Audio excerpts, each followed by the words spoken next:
نہیں، ہم نے گراس ہوپرز کھائے اور بے بسی بھرا غصہ پیا۔ اب میں آگے چلوں؟ Sure sure. پھر آپ جنگل سے نکلے تو ہمیں ایک غلاموں کے بیوپار گروہ نے قید کر لیا۔ وہ ہمیں ملاکا شہر لے گئے۔ ایڈم اور میں تو ان کی گرفت سے بھاگ گئے، مگر فاتح صاحب نہیں بھاگ سکے۔ بہرحال تب مجھے علم ہوا کہ میرا تعلق اسی دنیا سے ہے۔ 13 سال کی عمر میں وقت کا دروازہ پار کر کے اس نئے زمانے میں آ گئی تھی۔ میں نے اپنے باپا کو ڈھونڈا تو پتہ چلا وہ بندہ ہارا مراد راجہ بن چکے ہیں۔ وہاں لوگوں سے میرا تعارف ان کی بڑی بیٹی تاشا بنت مراد کے طور پہ کروایا گیا اور مجھے شہزادی بنا دیا گیا، جبکہ ایڈم کو میں نے اپنا مورخ مقرر کر دیا۔ ہماری ساری کوششیں مراد راجہ سے وقت کی چابی لینے اور فاتح کو آزاد کروانے میں صرف ہوئیں۔ اس کام میں 4 ماہ لگے اور بالآخر راجہ نے ہمیں جانے دیا۔ وہ انگوٹھی مجھے سلطان مرسل شاہ نے تحفے میں دی تھی اور ہر اچھی شہزادی کی طرح میں تحفے نہیں ٹھکرا سکتی تھی، کیونکہ سلطان اسے علم بغاوت کے مترادف سمجھتا۔ سلطان سے شادی نہ کرنے کے لیے مجھے وان فاتح سے شادی کرنی پڑی، سو ٹیکنیکلی میں ان کی بیوی ہوں۔ 4 ماہ قدیم ملاقہ میں گزارنے کے بعد ہم واپس آئے تو میں کچھ چیزیں ساتھ لے آئی۔ یہ انگوٹھی انہی میں سے ایک ہے۔ یہ میری ہے اور میں نے اسے نہیں چرایا۔ ہم واپس آئے تو وقت ٹھہرا ہوا تھا اور ہم اسی رات میں واپس آئے تھے۔ مسئلہ صرف اتنا ہوا کہ فاتح صاحب کو زمانہ بھول گیا، البتہ مجھے اور ایڈم کو سب یاد ہے۔ اب آپ بتائیں، آپ کو یقین آیا میری بات پہ؟ اس کے لہجے میں طنز تھا۔ احمد نظام گال تلے ہتھیلی رکھے بغور اسے دیکھ رہے تھے۔ آخری بات میں ہنکارا بھرا اور سر ہلایا۔ میرا سوال اب بھی وہی ہے، آپ کو کیسے علم ہوا کہ اس گھر میں خزانہ مدفن ہے؟ کیونکہ مجھے وہ آگے ہوئی اور ان کی آنکھوں میں جھانکا۔ سچے خواب آتے ہیں، میں مستقبل کے مناظر دیکھ سکتی ہوں، مجھے وہ نظر آتا ہے جو عام لوگوں کو نظر نہیں آتا۔ احمد نظام چند لمحے اسے تعصب سے دیکھتے رہے، پھر گہری سانس لے کر اٹھے۔ چیتالیہ، آپ کی اس کہانی میں ویسے بھی یقین نہ کرتا، لیکن اس خواب دیکھنے والی بات نے اس کو انتہائی بوگس بنا دیا ہے۔ یعنی آپ کہہ رہی ہیں کہ آپ قید بھی ہوئیں، پھر شہزادی بھی نکل آئیں اور مستقبل کے وزیر اعظم بھی آپ کے ساتھ تھے، بلکہ انہوں نے آپ سے شادی بھی کر لی، اور پھر آپ وہاں سے قیمتی زیورات دے کر واپس بھی آ گئیں، اور ہاں، سلطان بھی آپ کی محبت میں گرفتار تھا اور آپ اس کی ملکہ بننے والی تھیں۔ یہ سٹوری تو اگر کسی فلم کی ہو تو اسے بھی فلاپ کروا دے، اور آپ اس کہانی کو کورٹ میں اپنے واحد ڈیفنس کے طور پر استعمال کر رہی ہیں۔ تالیہ نے نظریں اٹھا کے تندی سے اسے دیکھا۔ آپ کو اندازہ بھی نہیں ہے کہ میں کن حالات سے گزری ہوں۔ میرا ایک دوست کہا کرتا تھا، جب تک انسان کسی دوسرے کی جگہ پہ کھڑا نہ ہو وہ اصل کہانی نہیں جان پاتا۔ ایک ہی روایت میں اگر راوی اور مروی کی جگہ بدل دی جائے تو سارا قصہ ہی بدل جاتا ہے۔ مگر آپ کی بات سمجھنے کے لیے چیتالیہ، مجھے جگہ نہیں دنیا ہی بدلنی ہوگی۔ ساری باتیں چھوڑ دیں، کیا آپ صرف یہ ثابت کر سکتی ہیں کہ آپ کو سچے خواب آتے ہیں؟ جی کر سکتی ہوں۔ اوکے، کس طرح؟ وہ ہتھیلیاں میز پہ رکھ کے اس کے سامنے جھکے۔ تالیہ نے بغور اس کا چہرہ دیکھا۔ میں نے آپ کے بارے میں دیکھا ہے کہ آپ کی 2 دھاڑیں گر گئی ہیں، وہ بھی خون آلود ہو کے۔ دانت کسی انسان کے رشتہ داروں اور دوستوں کی طرف اشارہ کرتے ہیں۔ داڑھوں کی جڑیں بہت لمبی ہوتی ہیں، یعنی بوڑھے لوگ۔ آپ کے عزیز و اقارب میں 2 لوگ مرنے والے ہیں، وہ بھی خونی موت۔ ایک دانت بڑا تھا اور ایک چھوٹا، ایک بوڑھا مرد اور ایک بوڑھی عورت کچھ عرصے میں مر جائیں گے۔ احمد نظام نے گہری سانس لی اور سر جھٹکا۔ ظاہر ہے آپ جانتی ہیں میرے دونوں والدین کینسر پیشنٹ ہیں اور ان کی زندگی بہت کم رہ گئی ہے۔ اگر انہیں کچھ ہوا بھی تو میں اسے آپ کے خواب کی تعبیر نہیں سمجھوں گا چیتالیہ۔ See you in court tomorrow. Ahmed Nizam نے اپنا فون اٹھایا اور وہاں سے نکل آئے۔ باہر رات پھیل چکی تھی، مگر پولیس اسٹیشن میں معمول کا رش لگا تھا۔ وہ اپنی دھن میں آگے بڑھتے ہوئے راہداری کے کونے تک پہنچے تھے جب ایک سیاہ سوٹ والے آدمی کو سامنے سے آتے دیکھا۔ وہ آدمی ان کے ساتھ سے گزر کے آگے بڑھ گیا تو انہوں نے یوں ہی گردن موڑ کے دیکھا۔ وہ انٹیروگیشن روم کی طرف جا رہا تھا۔ احمد نظام نے قریب سے گزرتے ایک سپاہی کو روک کے استفسار کیا، یہ آدمی کون ہے اور اندر کیوں جا رہا ہے؟ میں پتہ کرتا ہوں۔ سپاہی بھی انٹیروگیشن روم کی طرف لپکا۔ احمد نظام رک کے انتظار کرنے لگے۔ چند لمحے بعد وہ سپاہی واپس آیا اور ان کو بتایا، یہ وہ اس لڑکی کا وکیل ہے، تالیہ مراد کا وکیل۔ وکیل یعنی اب ایک طویل قانونی جنگ کا آغاز ہونے والا تھا۔ احمد نظام نے گہری سانس لی اور آگے بڑھ گئے۔ وہ پارکنگ لاٹ تک آئے تھے جب ان کے قدم زنجیر ہوئے۔ ایک خیال ان کے ذہن سے ٹکرایا اور اس نے انہیں پتھر کا بت بنا دیا۔ اس ایک عجیب لمحے میں ان پر انکشاف ہوا تھا کہ تالیہ مراد سچ کہہ رہی تھی۔ اگلے ہی پل وہ تیزی سے آگے کو بھاگے۔ پہلی رات وہ انٹروگیشن روم میں اسی طرح بیٹھی تھی۔ احمد نظام جا چکے تھے اور تفتیشی افسر سامنے موجود تھا۔ ان کے جانے کے بعد وہ کھنکھار کے گویا ہوئے، دیکھیں تالیہ، میں نے آپ کا بیان سنا ہے۔ اس نے افسوس سے سر ہلاتے ہوئے گہری سانس لی۔ اور میں آپ کے ساتھ ہمدردی رکھتا ہوں۔ احمد نظام کافی سخت طبیعت اور چھوٹے ذہن کے آدمی ہیں اور اوہ پلیز، اس نے بیزاری سے بات کاٹی، میرے ساتھ گڈ کاپ بیڈ کاپ مت کھیلے، مجھے آپ سے زیادہ کرتب آتے ہیں۔ اور دل میں اس نے سوچا، یہ ایک کون وومن کو کون نہیں کر سکتے، بے وقوف۔ تبھی دروازہ کھلا اور سیاہ سوٹ والا آدمی اندر داخل ہوا۔ وہ دراز قد، جیل لگے بالوں اور سانولی رنگت کا حامل ہندوستانی نقوش کا آدمی تھا جس کے ماتھے پہ بل پڑے تھے۔ اس نے کھٹاک سے ایک فائل میز پہ رکھی تو تفتیشی افسر نے چونک کے سر اٹھایا۔ دراز قد آدمی نے احمد نظام کی خالی کرسی اٹھائی اور میز کی دوسری جانب تالیہ کے ساتھ لا کے رکھی۔ پھر کوٹ کا بٹن کھولتے ہوئے بیٹھا۔ تفتیشی افسر نے تعجب سے اسے دیکھا۔ ایک منٹ، آپ ایسے کیسے اندر آ گئے؟ سانولا آدمی گردن موڑ کے تالیہ سے پوچھنے لگا، انہوں نے کوئی بدسلوکی تو نہیں کی تمہارے ساتھ؟ اور تم نے کچھ کھایا پیا ہے یا نہیں؟ اس کے انداز میں ایک اپنائیت سی تھی۔ وہ بزنفی میں سر ہلا کے رہ گئی۔ جناب، آپ کی تعریف؟ تفتیشی افسر نے برہمی سے پوچھا تو اس آدمی نے چہرہ موڑ کے تندی سے اسے دیکھا۔ میں تالیہ مراد کا وکیل دولت بن امان ہوں۔ اپنا کارڈ اس کے سامنے لہرایا اور پھر ناقدانہ نگاہوں سے اطراف کا جائزہ لیا۔ کولنگ سسٹم کام نہیں کر رہا کیا؟ آپ نے میری کلائنٹ کو اس گرمی میں بٹھا رکھا ہے؟ ساتھ ہی ٹائی کی نوٹ قدرے ڈھیلی کی، ماتھے کے بل ہنوز پڑے ہوئے تھے۔ آپ غالباً سپریم کورٹ کے سینئر وکیل ہیں۔ ہمارے چھوٹے موٹے تھانوں میں آپ کا آنا جانا کم ہوتا ہے، ورنہ آپ کو ہمارے حالات معلوم ہوتے۔ تفتیشی افسر طنز سے بولا۔ تھوڑی دیر پہلے کی نرم خوئی اب انکا ہو چکی تھی۔ واٹ ایور، دولت امان نے اسی اکھڑے انداز میں ہاتھ جلایا۔ میں تالیہ کو لے جانے آیا ہوں۔ میرا پیرا لیگل ضمانت کے کاغذات آپ کے پولیس کمشنر کے آفس میں لے گیا ہے، آپ جا کے دیکھ لیں۔ ضمانت؟ تالیہ چونکی، مگر کورٹ تو صبح کھلے گا اور… لیکن دولت امان نے ہاتھ اٹھا کے تالیہ کو خاموش کرایا۔ آپ اب کچھ نہیں بولیں گی، ایک لفظ نہیں۔ میں آ گیا ہوں نا، میں ان کی طبیعت صاف کرنے کے لیے کافی ہوں۔ وہ درستی سے کہتا میز پہ آگے کو جھکا، مٹھیاں باہم پھنسا کے میز پہ رکھیں۔ ایک لمحے کو وہ جان گئی کہ اسے کس نے بھیجا تھا۔ آنسوؤں کا گھولا سا تھا جو اس کے حلق میں اٹکنے لگا۔ آپ کو کیا لگتا ہے جب آپ کا دل چاہے گا آپ کوئی بھی الزام لگا کے انہیں یہاں لے آئیں گے؟ یہ وان فاتح کی چیف آف سٹاف ہے۔ مجھے ہفتہ بھر پہلے سے فاتح نے ان کی ضمانت قبل از گرفتاری کروانے کی تلقین کر رکھی تھی۔ میں آج صبح وہ کروا بھی چکا تھا۔ اپنے کمشنر کے پاس جائیں اور میری کلائنٹ کی ہتھکڑیاں کھلوائیں تاکہ میں انہیں ان کے گھر لے جاؤں۔ دولت امان کی بھاری آواز اور روب اتنا زیادہ تھا کہ وہ افسر قدرے گھڑبڑا کے اٹھا۔ میں آتا ہوں۔ وہ دونوں کمرے میں اکیلے رہ گئے تو تالیہ نے لب کھولے۔ آپ کو؟ فاتح نے الفاظ حلق میں ہی اٹک گئے، گلا روندھ گیا۔ آپ کو کیا لگتا تھا وہ اپنے دوستوں کو اکیلا چھوڑ دیتے ہیں؟ اب کہ وہ نرمی سے گویا ہوا تو بہت سے آنسو اس کے اندر ہی اندر گرنے لگے۔ فاتح اور میں کلاس فیلوز تھے، وہ مجھ پہ بہت بھروسہ کرتا ہے۔ جب سے اس پروزیکیوٹر نے فاتح کے گھر چکر لگانے شروع کیے تھے اس نے مجھے یہ کام کرنے کو کہہ رکھا تھا، مگر میری غلطی ہے کہ میں یہ کاغذات پہلے نہیں تیار کروا سکا، مگر میرے دستخط کے بغیر۔ وہ کہنے لگی تو جواباً وہ مسکرایا۔ تالیہ، ہم وکلا زیادہ بڑے کون مین ہوتے ہیں، اور ابرو سے کیمروں کی طرف اشارہ کیا۔ وہ بددقت مسکرا دی۔ اب آپ کچھ نہیں بولیں گی، جو کہنا ہے میں کہوں گا۔ آپ کی خاموشی آپ کا سب سے بڑا ہتھیار ہے، ٹھیک؟ تالیہ نے اس بات میں سر ہلا دیا۔ مگر وہ انگوٹھی میں نے نہیں چرائی تھی، وہ میری تھی۔ کون سی انگوٹھی؟ تالیہ، وہ جو بغیر کسی گواہ کے پروزیکیوٹر آپ سے لے کر گیا تھا۔ آپ کی وہ انگوٹھی تو امیٹیشن تھی، وہ کوئی اصلی تھوڑی تھی۔ جس انگوٹھی کو فرانزک نے صوفیہ رحمان کی انگوٹھی قرار دیا، اس کا کیا ثبوت ہے کہ وہ آپ کی تھی؟ کیا پروزیکیوٹر یہ بات ثابت کر سکتا ہے کہ اس نے آپ کی نقلی انگوٹھی کو کسی اصلی انگوٹھی سے نہیں بدلا؟ میری انگوٹھی نقلی تھی؟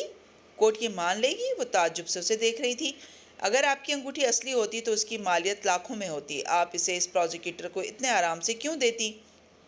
یہی بات ہم کورٹ میں بتائیں گے، ایک دن میں یہ کیس خارج ہو جائے گا، بس اتنی سی بات تھی۔ وہ نرمی سے تسلی دے رہا تھا۔ اور فاتح نے دی تھی نا آپ کو وہ انگوٹھی؟ تو جس جیولر سے فاتح نے لی تھی اس کا بیان بھی شامل کروں گا میں اور اس کو بھی اٹھا کے عدالت میں لے آؤں گا۔ آپ نے پہلے فاتح کا نام اس لیے نہیں لیا کہ اسکینڈل نہ بن جائے، اب آپ سچ سچ بتا دیں گی، بات ختم۔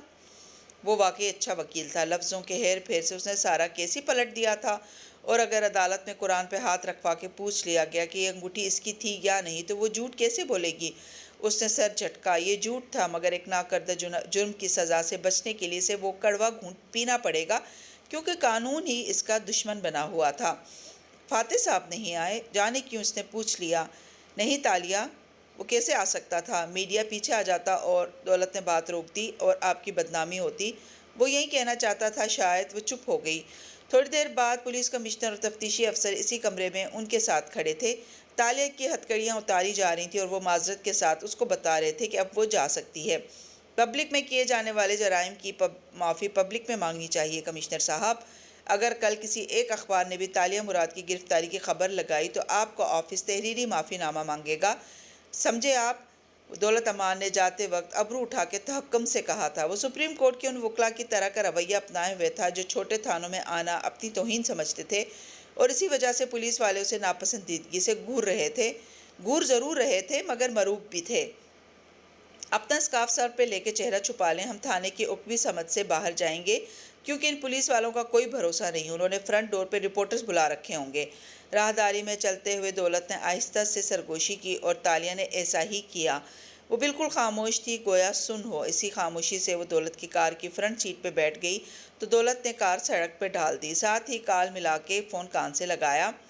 فاتح، میں تالیہ کو تھانے سے نکلوا لایا ہوں۔ نہیں، کسی نے نہیں دیکھا، نہیں اخبار تک خبر نہیں پہنچے گی۔ ہاں، یہ اس سے بات کرو مگر مختصراً کرنا پلیز، کالز ریکارڈ ہو رہی ہوں گی، اور موبائل اس کی طرف بڑھایا۔ تالیہ نے فون کان سے لگایا تو وہ فکر مندی سے پوچھ رہا تھا، تالیہ تم ٹھیک ہو؟ اس کا گلا روندنے لگا مگر بظاہر پرسکون آواز میں بولی، جی توانکو۔ دولت صاحب، ایک نظر کار ڈرائیو کرتے دولت کو دیکھا، وقت پر آ گئے تھے۔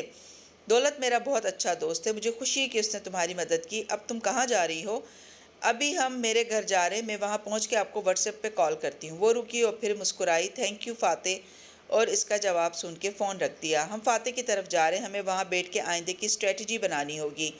دولت اب اتنا پرسکون نہیں لگ رہا تھا جتنا تھانے میں تھا۔ وہ چونکی، یعنی ان کے گھر؟ فوراً سے اسرا کا خیال آیا۔ نہیں، بی این کے آفس، گھر میں تو اس کی وہ چڑچڑی بیوی ہوگی۔ اس نے سر جھٹکا اور موڑ کاٹا۔ تالیہ مسکرا دی، ایک دم دولت امان زیادہ اچھا لگنے لگا تھا۔ مگر ضمانت تو ہو گئی، اب آگے کیا کرنا ہے؟ یہ اتنا آسان نہیں ہے تالیہ، وہ صبح تک ضمانت منسوخ کروا لیں گے، تمہیں دوبارہ جیل جانا پڑے گا۔ اس کا دل ڈوب سا گیا تو یہ بھیانک خواب ابھی ختم نہیں ہوا تھا۔ وہ چہرہ موڑ کے شیشے کے پار اندھیرے میں بھاگتے درختوں کو دیکھنے لگی۔ چند پل خاموشی سے کٹ گئے۔ میں نے وہ انگوٹھی نہیں چرائی، مجھے وہ اس طرح کیسے؟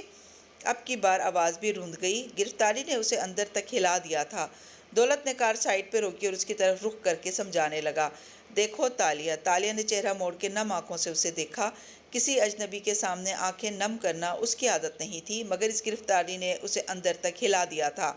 تم وان فاتح تک رسائی کا واحد ذریعہ، حکومت نے مہینوں کی محنت کے بعد تمہارے خلاف ایک سٹوپڈ کیس تیار کیا ہے، وہ تمہیں ایسے نہیں چھوڑیں گے، مگر میرے پاس ایک حل ہے۔ میں ابھی فاتح سے یہی ڈسکس کر رہا تھا۔ کیا؟ تم کچھ عرصے کے لیے سنگاپور یا تھائی لینڈ چلی جاؤ۔ میں بھاگ جاؤں؟ ابھی تمہارا نام کسی ایگزٹ کنٹرول لسٹ میں نہیں ہے، تم قانونی طور پہ ملک سے باہر جا سکتی ہو۔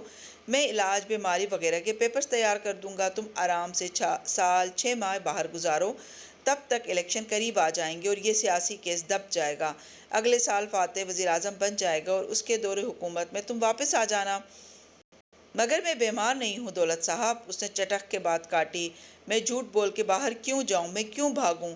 جو جرم میں نے نہیں کیا اس سے میں کیوں ڈروں؟ اور اگر وہ ان جرائم کو سامنے لے آئے جو تم نے کیے ہیں؟ کار میں ایک دم سناٹا چھا گیا۔ وہ دونوں چند لمحے ایک دوسرے کو دیکھتے رہے۔ تمہیں کلائنٹ بنانے سے پہلے میں نے تمہارے بارے میں تھوڑی بہت چھان پھٹک کی تھی تالیہ۔ تمہارے پاس ملیشیا کی مختلف شناختیں ہیں، جس کا مطلب ہے کہ تم واقعی کون وومن ہو۔ اور آپ نے فاتح کو بتایا؟ وہ بس نم آنکھوں سے اسے دیکھ رہی تھی۔ کیسے بتا سکتا ہوں؟ میرا لائسنس کینسل ہو سکتا ہے۔ وکیل اور کلائنٹ کی کانفیڈینشیلٹی پہ میرے جیسا وکیل کبھی سمجھوتا نہیں کرتا۔ میرے کلائنٹ تم سے بڑے بڑے مجرم رہ چکے ہیں اور نہ مجھے تمہارے جرائم سے فرق پڑتا ہے، نہ فاتح کے جاننے یا نہ جاننے سے، کسی وکیل کو نہیں پڑتا۔ میری جاب تمہیں اس کرائسس سے نکالنا ہے۔ وہ خاموش ونڈ اسکرین کے پار اندھیر سڑک کو دیکھنے لگی۔ اسٹریٹ پولز کی روشنی بھی کالی رات سے لڑنے میں ناکام دکھائی دیتی تھی۔ ان کی کار ایک طرف کھڑی تھی اور دائیں جانب سڑک پہ ٹریفک رواں دواں تھا۔ میں باہر چلی گئی تو مجھے اشتہاری قرار دے دیں گے، میرا نام بدنام ہو جائے گا، وہ سوچتے ہوئے کہہ رہی تھی۔ فاتح کو میری وجہ سے سوالات کا سامنا کرنا پڑے گا، سب کہیں گے تالیہ چور تھی اسی لیے بھاگی، یہ مجھے ساری عوام کے سامنے دوری نگارہ ملائیو بنا دیں گے۔ میں واپس آ بھی گئی تو میری کھوئی ساکھ واپس نہیں آئے گی، کوئی میری عزت نہیں کرے گا دولت صاحب۔ اس نے چہرہ موڑ کے ایک عزم سے اسے دیکھا۔ تالیہ نہیں بھاگے گی، تالیہ اسی شہر میں لیکن ان کے الزامات کا مقابلہ کرے گی، یعنی اب ہمیں اس کیس کو قانونی محاذ پہ لڑنا ہوگا۔ پولیس کارز کے قریب آتے سائرن پہ وہ دونوں ایک دم چونکے۔ دولت گردن موڑ کے کھڑکی سے باہر دیکھنے لگا۔ دور سڑک پہ 3-4 کارز آتی دکھائی دے رہی تھیں جن کی سرخ نیلی بتیاں جل بجھ رہی تھیں۔ دولت نے زور سے اسٹیئرنگ پہ ہاتھ مارا۔ ڈیم اٹ، اب ملک سے بھاگنے کا ٹائم نہیں رہا، انہوں نے آدھی رات کو کسی جج کو اٹھا کے وارنٹ بنوا لیے ہوں گے۔ ڈیم اٹ، وہ واضح طور پہ پریشان نظر آتا تھا۔ وہ اس پریشانی کی وجہ سمجھ رہی تھی۔ تالیہ کا کیس مشکل ہوتا جا رہا تھا، اس کا دل ڈوبنے لگا، مگر اس نے گردن کڑائے رکھی۔ میں ان سے نہیں ڈرتی۔ 4 کاریں ان کے آس پاس آ کے رکیں، دروازے کھلے اور ان سے بہت سے سپاہی باہر نکلے۔ سب سے آگے جو شخص چلا آ رہا تھا اس نے سیاہ گھنگریالے بالوں کی پونی بنا رکھی تھی۔ تیکھے نقوش کا مالک وہ آدمی جینز پہ جیکٹ پہنے ہوئے تھا اور انداز سے اعلیٰ افسر لگتا تھا۔ یہ حتان ہے، شہر کے سب سے بدنام تھانے بالائی بکت جلیل پولیس اسٹیشن کا کمشنر۔ یہ اس کو جلاد کہتے ہیں، مگر تم اس سے مت گھبرانا، بس خاموش رہنا۔ وہ قریب آ رہے تھے، وقت کم تھا اور دولت جلدی جلدی سمجھا رہا تھا۔ گھنگریالے بالوں والا مرد دولت کی کھڑکی تک آیا اور جھک کے اندر جھانکا۔ تالیہ مراد اب باہر آ جائیں، آپ کی گرفتاری ناقابل ضمانت گرفتاری کے وارنٹ ہے میرے پاس، اور ایک کاغذ لہرا کے دکھایا۔ دولت نے اسے گھورتے ہوئے کاغذ جپٹا اور اوپر کر کے اسے پڑھا۔ وہ گود میں ہاتھ رکھ کے خاموش بیٹھی رہی۔ سپاہی ان کی کار کے گرد اکٹھے ہو چکے تھے۔ ٹھیک ہے، تالیہ تمہارے ساتھ چلی جائے گی، لیکن دولت نے اسے ہٹنے کا اشارہ کیا تو حتان سیدھا ہو کے ایک طرف ہو گیا۔ دولت دروازہ کھول کے باہر نکلا اور اسے گھور کے آہستہ سے بولا، تمہارا تھانہ میڈیا کے نمائندوں سے بھرا رہتا ہے، تم تالیہ کو لے جانے سے پہلے رپورٹرز کو وہاں سے ہٹاؤ گے۔ یہ میرا مسئلہ نہیں ہے دولت صاحب۔ حتان نے شانے اچکائے اور سپاہیوں کو اشارہ کیا۔ میری بات سنو حتان، وہ درشتی سے بولا، مجھے میری کلائنٹ کی ہتھکڑیاں لگے تھانے میں داخل ہوتی تصاویر اخبار میں نہیں چاہیے۔ حتان نے شانے اچکائے، ہمارے تھانے میں کوئی پچھلا دروازہ نہیں ہے اور میں ایک کون وومن کو گرفتار کر کے لے جا رہا ہوں، مجھے تو سامنے سے ہی جانا چاہیے۔ تالیہ کے لیے مزید برداشت کرنا ممکن نہیں تھا۔ دروازہ کھول کے چپ چاپ خود باہر نکل آئی۔ ایک سپاہی آگے آیا تو اس نے اپنے ہاتھ سامنے کر دیے۔ ہتھکڑی ایک دفعہ پھر ان کلائیوں پہ لگ گئی۔ دولت نے غصے بھری بے بسی سے سر کی پشت پہ ہاتھ رکھا۔ ٹھیک ہے، مگر تم میری کلائنٹ کا چہرہ کور رکھو گے۔ جواباً حتان نے محض بازو لہرا کے اسے الوداع کہا۔ ہاں ہاں، کل کورٹ میں ملتے ہیں، اور تالیہ کو آگے چلنے کا اشارہ کیا۔ تالیہ، ایک لفظ بھی مت کہنا، اوکے، اور میں پیچھے آ رہا ہوں۔ وہ کار میں بیٹھتے ہوئے چلا کے ہدایات کر رہا تھا۔ وہ چپ چاپ کار کی پچھلی نشست پہ بیٹھی تو ساتھ موجود سپاہی نے ایک سیاہ تھیلا سا اس کے سر پہ پہنا دیا۔ اب اس کا سر کندھوں تک چھپ گیا، ہونٹوں کی جگہ سانس لینے کے لیے سوراخ بنے تھے، آنکھوں کے آگے اندھیرا چھا گیا تھا۔ تھانے اور کورٹ کچہری لے جاتے وقت اکثر ملزموں کا چہرہ کیپ، نقاب یا اسی طرح کے سیاہ ڈاٹوں سے چھپا دیا جاتا تھا تاکہ ان کی اخبار میں چھپی تصویریں ساری عمر کے لیے ان کو شرمندہ نہ کریں، کیونکہ ملزم اپنا جرم ثابت ہو جانے سے پہلے تک معصوم ہی تصور کیا جاتا ہے۔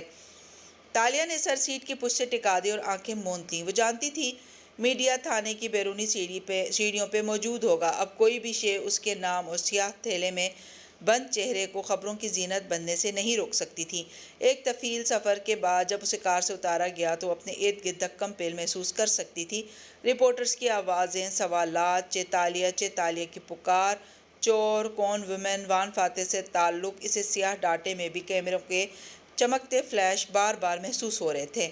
یوں لگتا تھا ہر طرف سے رپورٹر سر پہ چڑھتے آ رہے ہوں۔ تالیہ کا دل ڈوبتا جا رہا تھا، اسے سانس نہیں آ رہی تھی، وہ سر جھکائے بددقت زینے چڑھ رہی تھی۔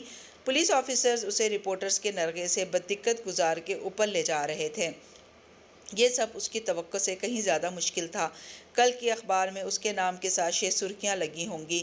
سارا ملک جان جائے گا۔ بی این کے آفس میں جو لوگ اس کی عزت کرتے تھے، سوپ پارلر والی، ایلیٹ سوسائٹی کی سوشلائٹ عورتیں جن کی پارٹیز میں وہ جاتی تھی، آرٹ کی دنیا میں موجود اس کے دوست جو اسے ایک آرٹ لور کے طور پہ جانتے تھے، کل صبح جب سب جان جائیں گے کہ تالیہ مراد ایک فراڈ تھی، عدالت اب اسے بری کرے یا سزا دے، وہ ہمیشہ کے لیے بدنام ہو چکی تھی۔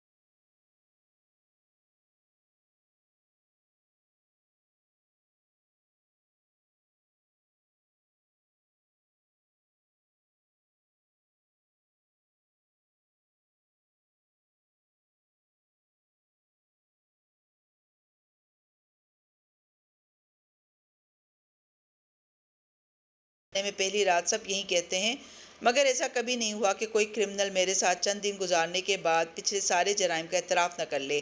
اور تم بھی یاد رکھنا کمشنر کہ ہر چیز کو پہلی دفعہ ہونا ہوتا ہے۔ اور سینے پہ بازو لپیٹ کے دوسری طرف دیکھنے لگی۔ وہ اس شخص کی شکل بھی نہیں دیکھنا چاہتی تھی۔ سپاہی چلے گئے، حتان بھی چلا گیا، کسی نے ایک دو بتیاں بجھا دیں اور باقی جلتی رہنے دیں تاکہ قیدیوں کو رات میں بھی اندھیرے کی سکینت میسر نہ ہو۔ سیاہ اسکرٹ اور سفید بلاؤز والی لڑکی کافی دیر بینچ پہ بیٹھی رہی، پھر جھک کے ہیل سے پیروں کو آزاد کیا، ننگے پیر ٹھنڈے فرش پہ رکھے اور قید کی پہلی رات کو محسوس کرنا چاہا، مگر تمام حسیات مر سی گئی تھیں، وہ اندر تک سن ہو چکی تھی۔ کسی بھی صحت مند انسان کے اندر 5 حسیات موجود ہوتی ہیں: سننا، دیکھنا، چھو کے محسوس کرنا، چکھنا اور سونگھنا۔ بعض انسانوں میں چھٹی حس بھی ہوتی ہے اور وہ بہت سی باتیں دیکھے، سنے، سونگھے، چھوئے یا چکھے بغیر بھی محسوس کر سکتے ہیں، مگر قید خانے کی وہ پہلی رات ایک سن رات تھی۔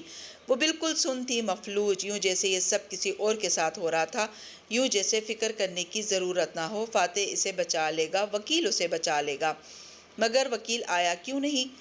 کافی دیر گزری تو وہ اٹھی اور قدم قدم چل کے سلاخوں کے قریب آئی، ٹھنڈی سلاخوں پہ اپنے مرمری ہاتھ رکھے تو بغیر سرخ انگوٹھی کے برہنہ سے لگے۔